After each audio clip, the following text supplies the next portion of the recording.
ಕೂದಲು ದಟ್ಟವಾಗಿ ಬೆಳಿಲಿಕ್ಕೆ ಇವತ್ತು ಸೂಪರ್ ಆಗಿರುವಂಥ ಮನೆಮದ್ದು ಹೇಳ್ತೀನಿ ಫ್ರೆಂಡ್ಸ್.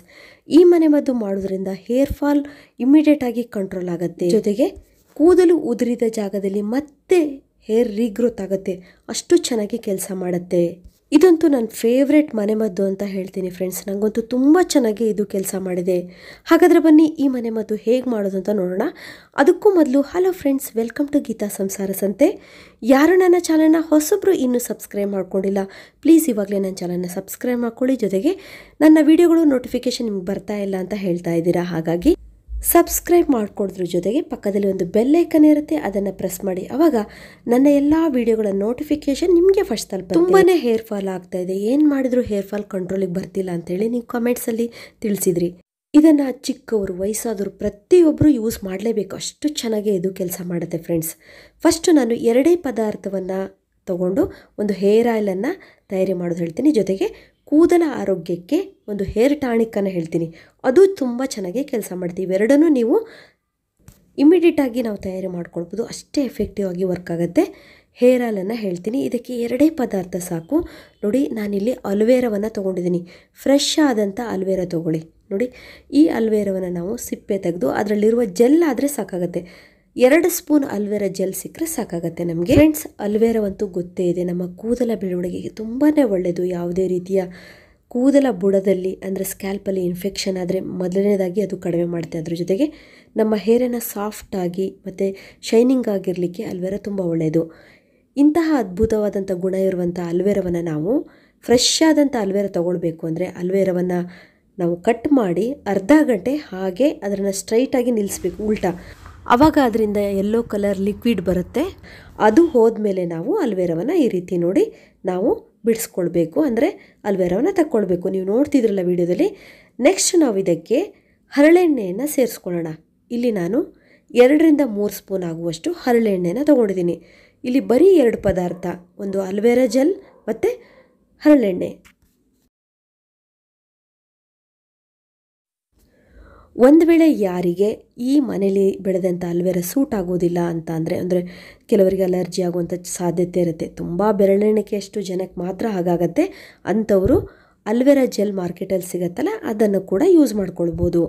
ನೋಡಿ, ಇದನ್ನು ಚೆನ್ನಾಗಿ ಸ್ವಲ್ಪ ಮಿಕ್ಸ್ ಮಾಡ್ಕೊಳ್ಬೇಕು. ಅಲ್ವೇರ ಮತ್ತು ಹರಳೆಣ್ಣೆ ಚೆನ್ನಾಗಿ ಮಿಕ್ಸ್ ಮಾಡಬೇಕು. ಹರಳೆಣ್ಣೆ ಅಂತೂ ಹೇಳೋದೇ ಬೇಡ, ಕೂದಲ ಬೆಳವಣಿಗೆಗಂತೂ ತುಂಬಾ ಒಳ್ಳೆಯದು. ನಮ್ಮ ಬಾಡಿ ಹೀಟಾದರೂ ಕೂಡ ಹೇರ್ ಫಾಲ್ ತುಂಬ ಆಗ್ತಾ ಇರುತ್ತೆ.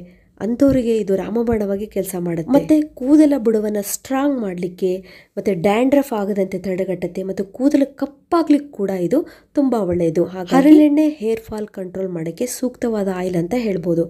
ಯಾರಿಗೆ ತುಂಬ ಅಲರ್ಜಿ ಇದೆ, ಶೀತ ಆಗುತ್ತೆ ಅಂತ ಅನ್ನೋರು ಇದಕ್ಕೆ ಕೊಕೊನೆಟ್ ಆಯಿಲನ್ನು ಯೂಸ್ ಮಾಡ್ಕೊಳ್ಬೋದು. ಇಲ್ಲಾಂದರೆ ಆರಾಮಾಗಿ ನೀವು ಹರಳೆಣ್ಣೆನೇ ಬಳಸಿ ಫ್ರೆಂಡ್ಸ್, ತುಂಬ ಚೆನ್ನಾಗಿ ಇದು ಕೆಲಸ ಮಾಡುತ್ತೆ. ಇವಾಗ ನೋಡಿ, ನಾವು 2 ಪದಾರ್ಥವನ್ನು ಅಂದರೆ ಹರಳೆಣ್ಣೆ ಮತ್ತು ಅಲೋವೆರಾವನ್ನು ಮಿಕ್ಸ್ ಮಾಡಾದಮೇಲೆ ಚೆನ್ನಾಗಿ ನಮ್ಮ ತಲೆಗೆ ಅಪ್ಲೈ ಮಾಡಿ ಮಸಾಜ್ ಮಾಡಬೇಕು. ನೀವು ಇಡೀ ಕೂದಲಿಗೂ ಕೂಡ ಇದನ್ನು ಚೆನ್ನಾಗಿ ಅಪ್ಲೈ ಮಾಡಿ. ಈ ಆಯಿಲನ್ನು ರಾತ್ರಿ ಮಲಗೋದಕ್ಕಿಂತ ಮೊದಲು ಕೂಡ ಅಪ್ಲೈ ಮಾಡ್ಕೊಳ್ಬೋದು, ಇಲ್ಲ ಬೆಳಗ್ಗೆ ಅಪ್ಲೈ ಮಾಡಿದ್ರು ಕೂಡ ಅಟ್ಲೀಸ್ಟ್ 2 ಗಂಟೆ ನಮ್ಮ ತಲೆಯಲ್ಲಿ ಆಯಿಲ್ ಇರಬೇಕು. ಅಷ್ಟು ಟೈಮ್ ನೀವು ಕೊಡಲೇಬೇಕಾಗತ್ತೆ. ನೆಕ್ಸ್ಟ್ ನಾವು ಹೇರ್ ವಾಶ್ ಮಾಡೋಕ್ಕಿಂತ 1 ಗಂಟೆ ಮೊದಲು ಈ ಟಾನಿಕನ್ನು ನಿಮ್ಮ ಕೂದಲಿಗೆ ಅಪ್ಲೈ ಮಾಡಲೇಬೇಕು. ಯಾಕಂದರೆ ಇದರಲ್ಲಿ ನಮ್ಮ ಕೂದಲ ಬೆಳವಣಿಗೆಗೆ ಬೇಕಾದಂಥ ಎಲ್ಲ ನ್ಯೂಟ್ರಿಯೆಂಟ್ಸ್ಗಳು ಇದರಲ್ಲಿ ಇರುತ್ತೆ ಫ್ರೆಂಡ್ಸ್. ಹಾಗಾಗಿ ಈ ಹೇರ್ ಟಾನಿಕನ್ನು ತಯಾರಿ ಮಾಡೋದು ಹೇಗೆ ಅಂತ ಹೇಳ್ತೀನಿ ನೋಡಿ. ತುಂಬಾ ಸಿಂಪಲ್ಲು, ಮನೇಲಿರುವ ಪದಾರ್ಥ ಸಾಕಾಗತ್ತೆ.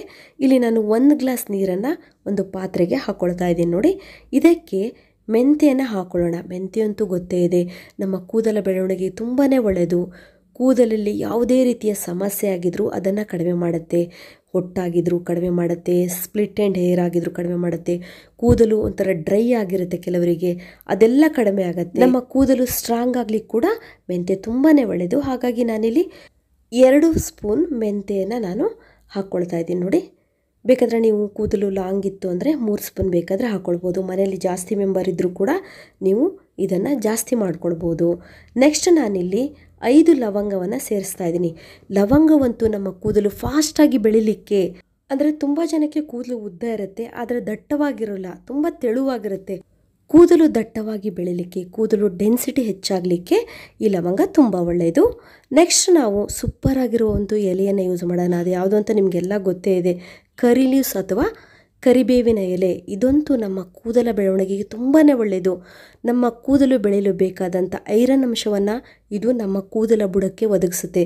ಒಂದು ಟಾಣಿಕ್ ಎಲೆನೆ ಅಂತ ಹೇಳ್ಬೋದು, ಅಷ್ಟು ಚೆನ್ನಾಗಿ ಕೆಲಸ ಮಾಡುತ್ತೆ ಕರಿಬೇವು. ಅದ್ರ ಜೊತೆಗೆ ಕೂದಲು ಬಿಳಿಯಾಗದಂತೆ ತಡೆಗಟ್ಟುತ್ತೆ. ನಮ್ಮ ಕೂದಲ ಅಂದರೆ ಹೇರ್ ಫಾಲಿಕಲ್ಸಲ್ಲಿ ಮೆಲನಿನ್ ಪ್ರೊಡಕ್ಷನನ್ನು ಇದು ಹೆಚ್ಚು ಮಾಡುತ್ತೆ. ನೋಡಿ ಫ್ರೆಂಡ್ಸ್, ಎಷ್ಟೊಂದು ಅದ್ಭುತವಾದಂಥ ಗುಣಗಳು ನಾನಿಲ್ಲಿ ತೆಗೆದುಕೊಂಡಂಥ ಪದಾರ್ಥಗಳಲ್ಲಿದೆ ಅಂತ. ಇವೆಲ್ಲವೂ ನಮ್ಮ ಕೂದಲ ಬೆಳವಣಿಗೆಗೆ ಅತ್ಯವಶ್ಯಕವಾಗಿ ಬೇಕಾಗತ್ತೆ. ಹಾಗಾಗಿ ನಾನು ಇದನ್ನು ಹೇರ್ ಟಾನಿಕ್ ಅಂತ ಹೇಳ್ತಿರೋದು. ನೋಡಿ, ಸ್ವಲ್ಪ ಚೆನ್ನಾಗಿ ಕುದಿಸ್ಕೊಳ್ಬೇಕು ಇದನ್ನು. ಅಂದರೆ ಈಗ 1 ಲೋಟ ನೀರು ಹಾಕಿದರೆ ಅದು 3/4 ಲೋಟ ಆದರೆ ಸಾಕಾಗತ್ತೆ. ಒಂದು 2 ನಿಮಿಷ ಕುದೀಲಿ. ನೋಡಿ, ಈ ಥರ ಮನೆಮದ್ದುಗಳನ್ನು ನಮ್ಮ ಕೂದಲಿಗೆ ಅಪ್ಲೈ ಮಾಡ್ತಾ ಬಂದರೆ ನಮ್ಮ ಕೂದಲು ಜೆನೆಟಿಕ್ಕಾಗಿ ಎಷ್ಟಿರುತ್ತೋ ಅಷ್ಟು ಚೆನ್ನಾಗಿರುತ್ತೆ. ಅದರ ಡಬ್ಬಲ್ ಆಗಿ ಉದ್ದವಾಗಿ ಬೆಳಿಲಿಕ್ಕೆ ಕೂಡ ಇದು ತುಂಬ ಹೆಲ್ಪ್ ಆಗುತ್ತೆ. ಇವಾಗ ಲಾಸ್ಟಲ್ಲಿ ನಾವು ಒಂದು ಕೀ ಇಂಗ್ರೀಡಿಯೆಂಟನ್ನು ಹಾಕೋಣ. ಇದು ಕೂಡ ನಮ್ಮ ಕೂದಲ ಬೆಳವಣಿಗೆಗೆ ತುಂಬಾ ಒಳ್ಳೆಯದು. ಅದು ಯಾವುದಂದರೆ ನಾವು ಡೈಲಿ ಉಪಯೋಗಿಸುವಂಥ ಟೀ ಪೌಡರ್. ನಾನಿಲ್ಲಿ 1/4 ಸ್ಪೂನ್ ಆಗುವಷ್ಟು ಟೀ ಪೌಡರ್ನ ಇದಕ್ಕೆ ಸೇರಿಸ್ತಾ ಇದ್ದೀನಿ. ಅದರಲ್ಲೂ ತುಂಬ ಜನ ಮಹಿಳೆಯರಿಗೆ ಡೆಲಿವರಿ ಆದಮೇಲೆ ಹೇರ್ ಫಾಲ್ ಆಗ್ತಾ ಇರುತ್ತೆ. ಮತ್ತು 35 ವರ್ಷ ಆದಮೇಲೆ ಪುರುಷರಿಗೆ ಮತ್ತು ಮಹಿಳೆಯರಿಗೂ ಕೂಡ ಹೇರ್ ಫಾಲ್ ಜಾಸ್ತಿ ಆಗುತ್ತೆ. ಅಂಥವರು ಈ ರೀತಿಯ ಟಾನಿಕನ್ನು, ಮತ್ತು ನಾನು ಫಸ್ಟ್ ಹರಳೆಣ್ಣೆ ಮಾಡೋದು ಹೇಳಿದ್ನಲ್ಲ, ಆಯಿಲನ್ನು ಅಪ್ಲೈ ಮಾಡೋದು ಮತ್ತು ಈ ಟಾನಿಕನ್ನು ಅಪ್ಲೈ ಮಾಡೋದ್ರಿಂದ 100% ಹೇರ್ ಫಾಲನ್ನು ನಾವು ಕಂಟ್ರೋಲಿಗೆ ತರ್ಬೋದು. ಈ ಹೇರ್ ಟಾನಿಕನ್ನು ನೀವು 10 ವರ್ಷ ಮೇಲ್ಪಟ್ಟ ಮಕ್ಕಳಿಗೆ ಕೂಡ ಅಪ್ಲೈ ಮಾಡ್ಬೋದು. ಕೆಲವು ಮಕ್ಕಳಿಗೆ ಹೇರ್ ಫಾಲ್ ಆಗ್ತಾ ಇರುತ್ತೆ, ಡ್ಯಾಂಡ್ರಫ್ ಜಾಸ್ತಿ ಆಗಿರುತ್ತೆ, ಕೂದಲಿನ ಬುಡದಲ್ಲಿ ಹಲವಾರು ಸಮಸ್ಯೆಗಳು, ಇಚ್ಚಿಂಗು, ಸ್ಕೂಲಿಗೆ ಹೋಗೋ ಮಕ್ಕಳಿಗೆ ಕೆಲವೊಂದು ಸಲ ಹೇನ್ ಕೂಡ ಆಗ್ತಾ ಇರುತ್ತೆ. ಅದೆಲ್ಲ ಕಡಿಮೆ ಆಗುತ್ತೆ. ಅಷ್ಟು ಒಳ್ಳೆಯ ಗುಣ ಈ ಟಾನಿಕಲ್ಲಿದೆ. ನಾವು ಈಗಲಿಂದಲೇ ಮಕ್ಕಳಿಗೆ ಮನೆಮದ್ದು ಮಾಡೋದ್ರಿಂದ ಗ್ರೇ ಹೇರ್ ಆಗುವುದನ್ನು ನಾವು ತಡೆಗಟ್ಬೋದು. ಇಲ್ಲಿ ನಾವು ಕರಿಬೇವು ಮತ್ತು ಟೀ ಪೌಡರ್ನ ಯೂಸ್ ಮಾಡಿದ್ದೀವಲ್ಲ, ಅವೆಲ್ಲ ಪದಾರ್ಥಗಳು ಬಿಳಿ ಕೂದಲು ಆಗುವುದನ್ನು ತಡೆಗಟ್ಟಿ. ನಾವು ಈ ಟಾನಿಕನ್ನು ಕುದಿಸಿದ ಮೇಲೆ ಇನ್ನೇನು ಇಳಿಸ್ಬೇಕು ಅನ್ನೋದರಲ್ಲಿ ನಾವು ಲಾಸ್ಟಲ್ಲಿ ಟೀ ಪೌಡ್ರನ್ನ ಸೇರಿಸ್ಕೋಬೇಕು. ಆಮೇಲೆ ಸ್ಟವನ್ನು ಆಫ್ ಮಾಡಿಬಿಡಿ, ಸಾಕು. ನೋಡಿ, ಇವಾಗ ಇದು ತಣ್ಣಗಾಗಿದೆ. ನಾವು ಫಿಲ್ಟ್ರ್ ಮಾಡ್ಕೊಳ್ಳೋಣ. ತುಂಬ ಜನ ಹೇರ್ ಗ್ರೋತಿಗೋಸ್ಕರ ಹೇರ್ ಫಾಲ್ ಆಗ್ತಿದೆ ಅಂತ ಹೇಳಿ ಮಾರ್ಕೆಟಿನಲ್ಲಿ ಸಾವಿರಾರು ರೂಪಾಯಿ ಖರ್ಚು ಮಾಡ್ತಾರೆ. ಅದೆಲ್ಲ ಅಷ್ಟು ಚೆನ್ನಾಗಿರೋದಿಲ್ಲ, ಮತ್ತು ಪ್ರಿಸರ್ವೇಟಿವ್ ಆ್ಯಡ್ ಮಾಡಿರ್ತಾರೆ, ಇನ್ನೂ ಹೇರ್ ಫಾಲ್ ಜಾಸ್ತಿ ಆಗುತ್ತೆ. ಆದರೆ ಪ್ಯೂರಾಗಿ ನ್ಯಾಚುರಲ್ ಆಗಿ ನಾವು ಮನೇಲಿ ಇಂತಹ ಮನೆಮದ್ದು ಮಾಡ್ಕೊಂಡು ಅಪ್ಲೈ ಮಾಡ್ಕೊಂಡು ನೋಡಿ ಎಷ್ಟು ಒಳ್ಳೆಯದಾಗತ್ತೆ ಗೊತ್ತಾ. ಇವಾಗ ಇದನ್ನು ನಾವು ಫಿಲ್ಟ್ರ್ ಮಾಡ್ಕೊಂಡಿದ್ದೀವಲ್ಲ, ಇದನ್ನು ನಾವು ಒಂದು ಸ್ಪ್ರೇ ಬಾಟ್ಲಿಗೆ ಹಾಕ್ಕೊಂಡು ನೋಡಿ, ಕೂದಲಿನ ಬುಡಕ್ಕೆ ಇಡೀ ನಮ್ಮ ಕೂದಲಿಗೂ ನೀಟಾಗಿ ಸ್ಪ್ರೇ ಮಾಡಿಕೊಡಿ. ಒಂದು ವೇಳೆ ಸ್ಪ್ರೇ ಬಾಟ್ಲಿ ಇಲ್ಲ ಅಂದರೆ ನೀವು ಡೈರೆಕ್ಟಾಗಿ ನಿಮ್ಮ ಕೂದಲಿಗೆ ಕೈಯಿಂದನೇ ಅಪ್ಲೈ ಮಾಡ್ಕೊಳ್ಬೋದು, ಇಲ್ಲ ಕಾಟನಿಂದ ಅಪ್ಲೈ ಮಾಡ್ಕೊಳ್ಬೋದು. ಚೆನ್ನಾಗಿ ಅಪ್ಲೈ ಮಾಡ್ಕೊಳ್ಳಿ.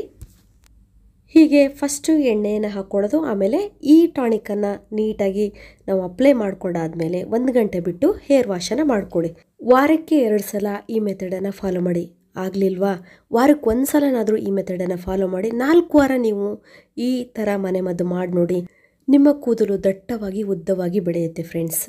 ಇದುವರೆಗೂ ನನ್ನ ವಿಡಿಯೋ ನೋಡೋದಕ್ಕೆ ನಿಮಗೆಲ್ಲರಿಗೂ ಧನ್ಯವಾದಗಳು. ಇದೇ ರೀತಿಯ ಉತ್ತಮ ಮಾಹಿತಿಯುಳ್ಳ ವಿಡಿಯೋಗಳಿಗಾಗಿ ನನ್ನ ಚಾನಲ್ನ ಸಬ್ಸ್ಕ್ರೈಬ್ ಮಾಡ್ಕೊಳ್ಳಿ. ಮತ್ತೆ ಭೇಟಿ ಹೋಗೋಣ ಹೊಸದೊಂದು ವಿಡಿಯೋದೊಂದಿಗೆ. Till then be happy, take care, bye.